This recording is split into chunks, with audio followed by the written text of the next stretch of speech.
So let's see what happens when you try to iterate MapReduce based matrix vector multiplication.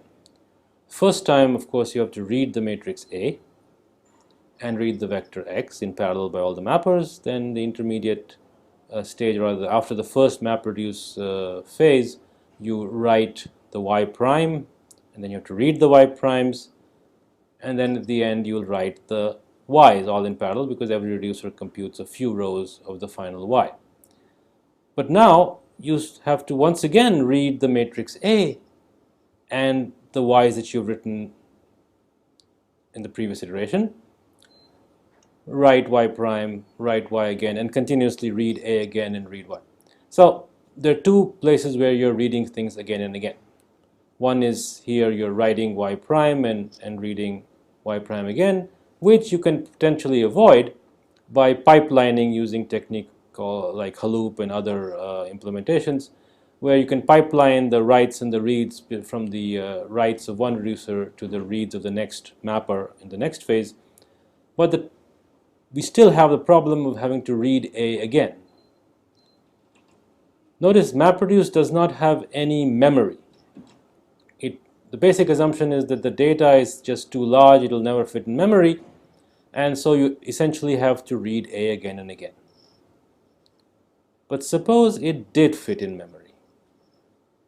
MapReduce still has no memory, so it can't really remember A between iterations. The mappers don't know what they're going to get next time. It's a random order of reads every time. And so MapReduce iterations are inherently inefficient in this regard, that if A is really a huge matrix, lots and lots of edges, or rather lots and lots of entries, then it's just going to have to read it again and again and again. So this is definitely a problem, and there is a way around it, which is essentially leads us to Pregel. Let's look at the same matrix vector operation now as a graph operation. What do I mean by that? Think of this matrix as defining edges in a graph. So for example, the fact that you have the first node, which is the first column, or has an edge which leaves it and goes to the second vertex. And similarly, there's an edge going from the second vertex to the first vertex. So read each column as the edges that go out of, say, the first vertex, and read each row as the edges that come in to the first vertex, for example. So here you have -1, which is just the vertex itself, diagonals all -1, and it says there's an edge which comes in from 2, and there's an edge which goes out from 1. Now let's take a look at 3. It has two edges going out, 1 to 4, which is this entry, and 1 to 2, which is this entry. And it has one edge coming in from 4, which is this edge over here. And you can verify that this particular matrix, which is called the adjacency matrix of this graph, represents all the edges in this graph. So the diagonal elements represent just the vertex, and we treat them as -1 for reasons which we won't go into in this course. And the off-diagonal entries represent edges in this graph.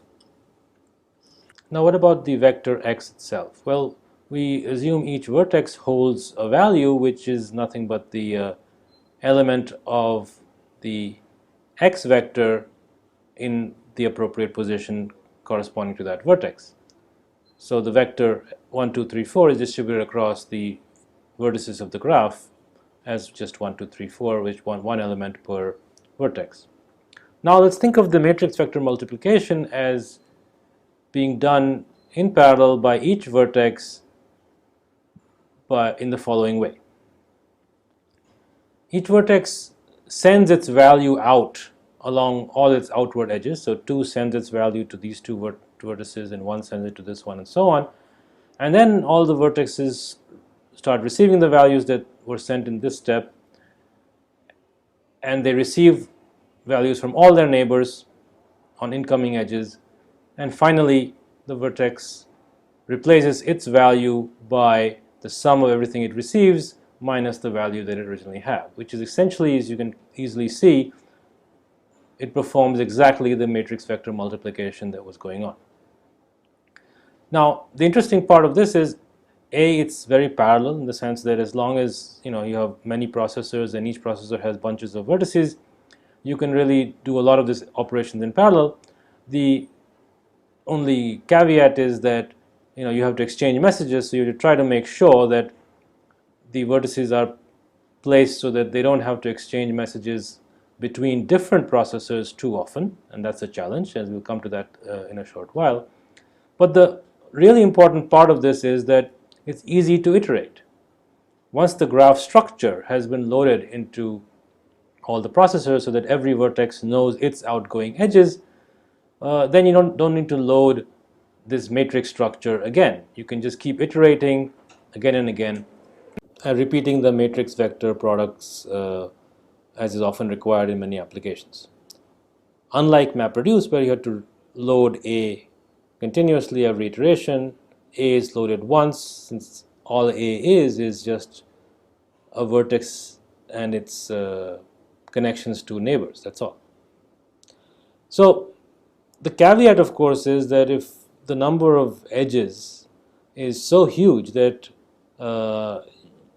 even using all the memory of all the processors that you have, you can't load it, then you can't do this. So the caveat for Pregel, this is the Pregel model actually, we'll come to that formally in a minute. The caveat is that you need to have enough memory to load the entire graph in order for this to work.